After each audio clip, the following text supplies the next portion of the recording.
Yo, it's Ian Lives. Now, okay, first of all, it's late. I'm tired. I'm also still excited from after watching this movie. So if I don't say everything I want to say, I apologize. If I don't explain, if this isn't a good review, I apologize. But I went to the theater and I saw Late Night with the Devil.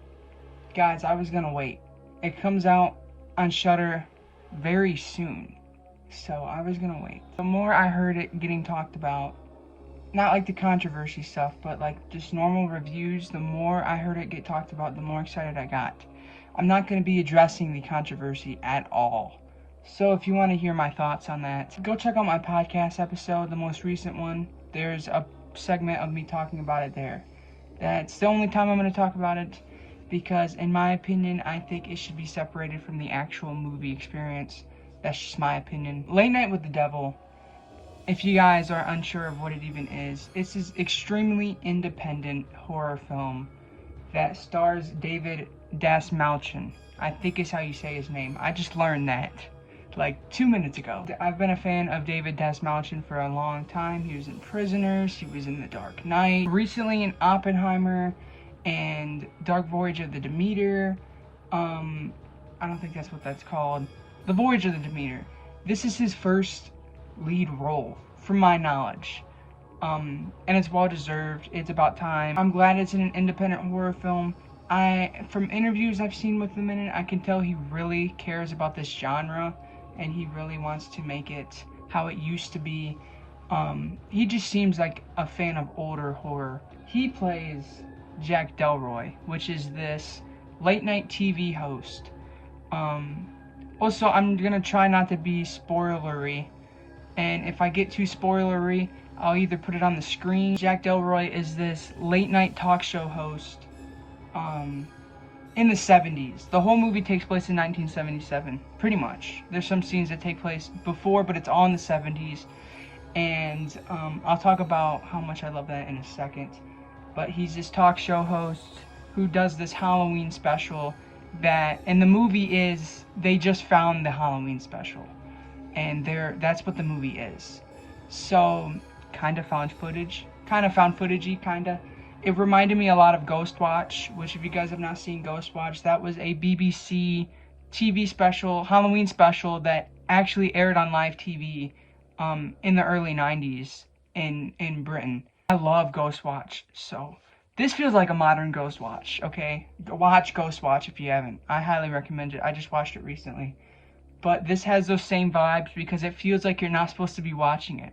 Because it has that authentic feel, but you know it's just a movie. You know what I mean? I know some people like to know what the movie's about. I know some people don't. I'm gonna explain it as vague as I can.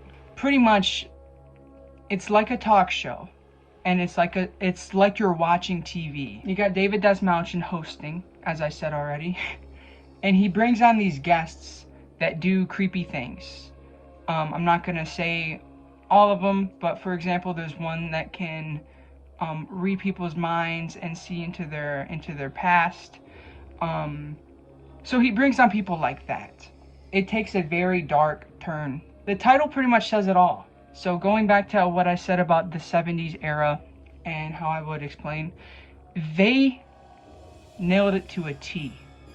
They took the era of the 70s and they ran with it the whole runtime. I absolutely loved it. All the title cards, pretty much all the title cards before the movie starts have that 70s feel to them.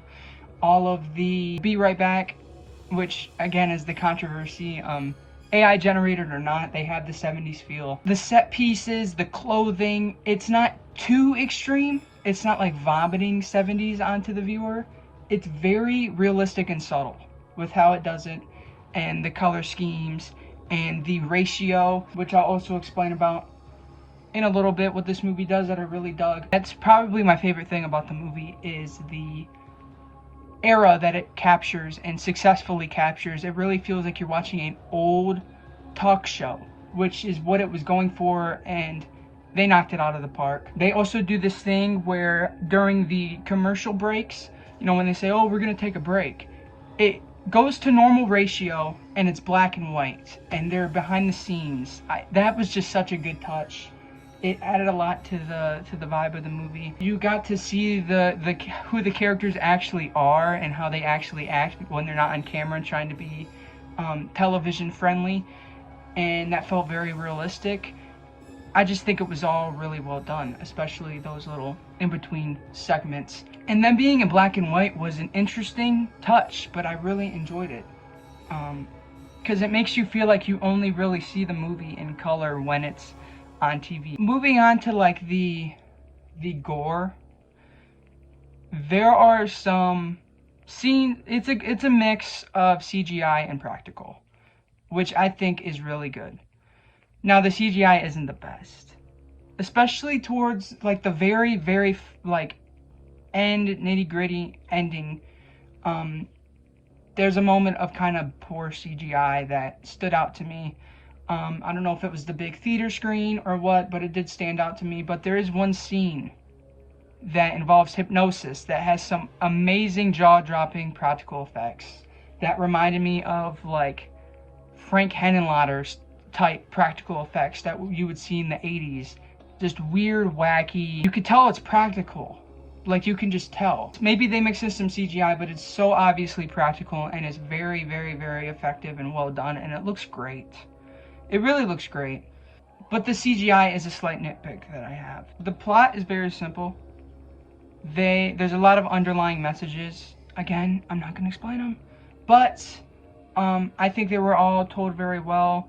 It's one of those movies where every single viewer is going to interpret, especially the ending. They're all going to have their different opinions, which I think is great. They're just going to add discussion over the movie, which I think is fantastic. Unfortunately, it's getting negative discussion. But you know, like, people, I understand it. I just said I wasn't going to talk about it. Just to jump on to the AI thing for a second.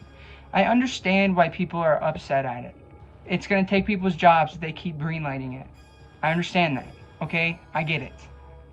You're really going to let a 2-second frame that appears twice in the movie make you review bomb the movie. A movie that is extremely well made and was, I don't know about low budget, but it was definitely independent and had a lot of work behind it, and you're just going to review bomb it because they were experimenting with AI. And they probably didn't know it would get this much of an uproar. As much as you guys are feeling like, they had to have known, they probably didn't know. But, again, I'm not going to talk about it. Now, the ending I thought was great.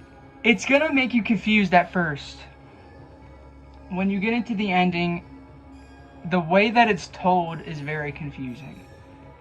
It's really confusing until it's hard to explain, really. They show you these visuals that are very confusing and don't extremely make sense, and then they explain it all without really explaining anything, which was just really well done, which is all I'm saying this whole time. But like, it's actually crazy how good they did with that. There's no dialogue that explains what happened. They simply do a frame cut into a different scenery, and you're like, oh, that's what happened. Oh my god. And it's crazy how it did that. I love the ending. I thought the ending was incredible. And yeah, again, it really made me appreciate the whole movie. The acting is incredible. Not even just from David Malchin, but from the more unknown, again, independent actors that make appearances in here. I've looked at some of their filmographies. They seem like very independent, low budget, unheard of movies. I'm glad that they're getting a shine. They all did great. There's some scenes with dramatic where they have to like scream or something that was a little cheesy, but that added to the charm. You know, it takes place in the 70s. It added to the charm a little bit. From the character Christou, I think is how you say his name, there were some moments where I was like, okay, this performance isn't really selling me.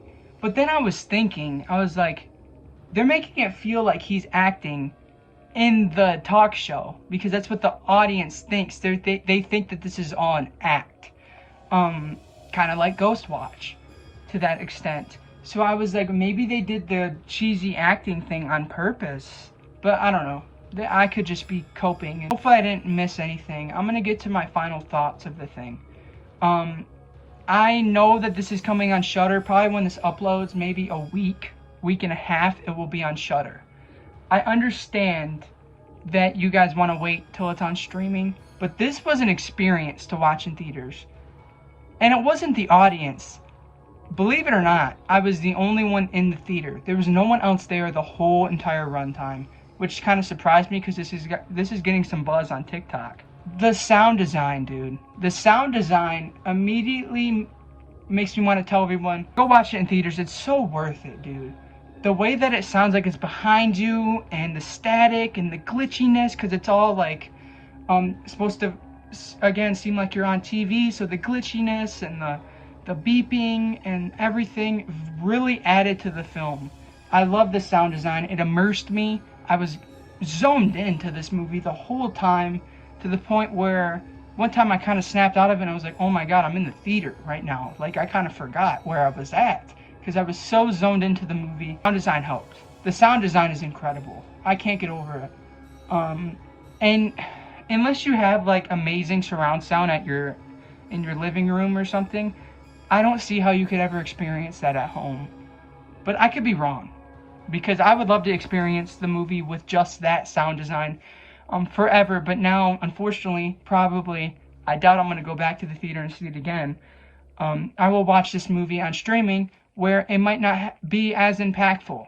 But who knows? Now, the final score I'm giving it is a 4.5 out of 5. I want to give it a 5 out of 5, but I think it's too new and recent on my brain, and the whole theater hype always adds to my score, always. I remember I gave Scream 6 a 5 out of 5, and now it's like a 4, 3.5 out of 5. I gave Black Phone, I think, a 4.5, and now it's like a 3.5 or a 4. So theater hype is always an issue with me. But as it stands, 4.5. On rewatch, it could go higher. It could go lower, but I doubt it. But it could go lower on rewatch. I highly recommend this one. If the AI thing really bugs you, then I guess skip it. 4.5 out of 5. I hope you guys enjoyed the video. Please subscribe to the channel. Please follow my Instagram at wehateian. No, that's not my Instagram. Jesus, man. Follow my Instagram at ianlives_. Follow my Letterboxd at wehateian. I love you guys, man. Thanks for all the support. This was incredible. I'm still hyped, and I watched it like 5-6 hours ago, but who cares, man? I love you guys.